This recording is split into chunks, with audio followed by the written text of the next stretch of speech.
things need to be particularized rather than generalized, as a general rule, let's say. 2 months since And discovering so you. What this took me so cricket long? player Things need to be particularized rather than generalized as a general rule. Okay. Okay. I'm following. Kind of strange, but I'm following, dude. What's he going to say? Is he going to say, 6 months. we must no brain rot. longer allow the devil's semen apple cider from being stocked at the local Ralphs? Nobody talks about the dangers of apple cider. I once drank it and almost died. I want to particularize the death and destruction that apple cider has brought upon society. was facing Sweet 16, racism by his own count. The question is, What? as a general rule, let's say. And so this cricket player was facing racism by his own count. The question is, who, when, what, At HasanAbi, exactly? how was Elden Ring? Because otherwise it degenerates into something like a discussion of structural racism. And when it becomes abstracted up to that level, first of all, that pits group against group, which I think is entirely counterproductive. And it actually doesn't address... Bro, for a guy who fucking constantly pits, I don't know, men against women because women are in the workforce, or for a guy who constantly pits everyone against postmodernist neo-Marxists, I find it rather strange that he's like, I hate pitting groups against groups. Like the abolitionist John Brown pitted against slave owners. As always, thanks for fighting the good fight. It's not all right. And what John Brown did was unacceptable. It was outright murder. That's the issue. You know, racism is a global and vague term. Sorry, but what? Why do you put it? Bro, I'm sorry, but you can't be a white person going racism. It's over, dude. It's like, we got him, boys.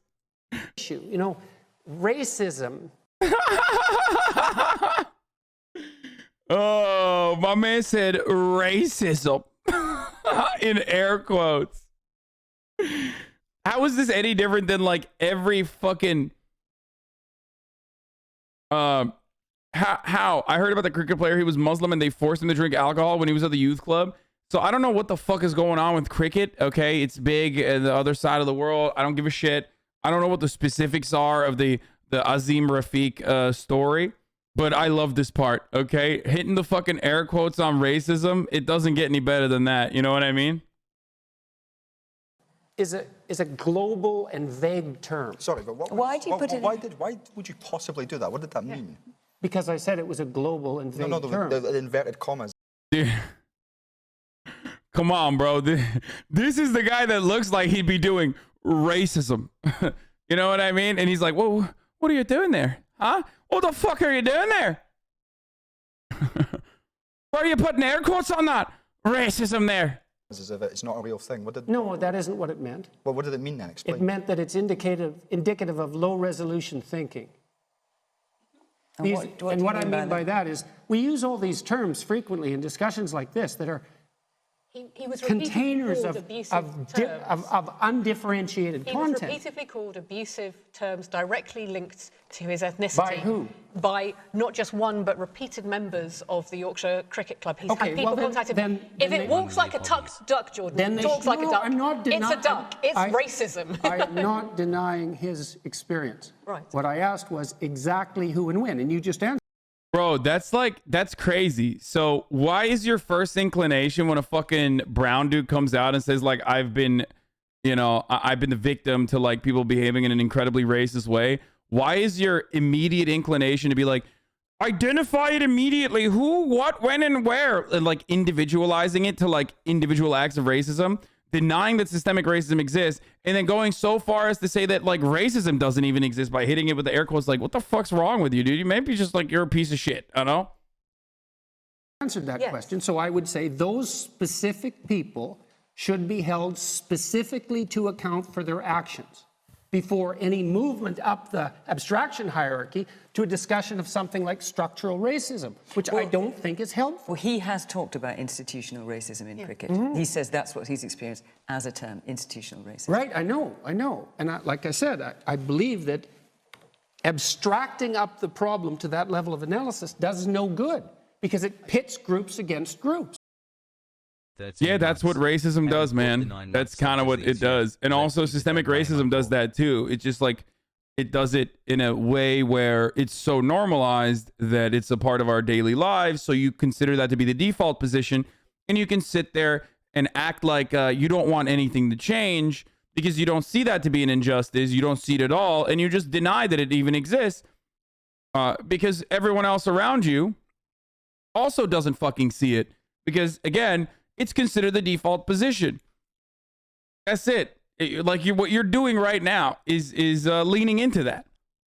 I just wanted you to know I didn't know who Jordan Peterson was until I started watching you, and I really had to look up if he did the voice of Kermit or not. I think it exacerbates the problem, the concept of structural racism. It's too imprecise. It doesn't. It really isn't, though. Like, it's not. Kind of weird. You know, it's not imprecise.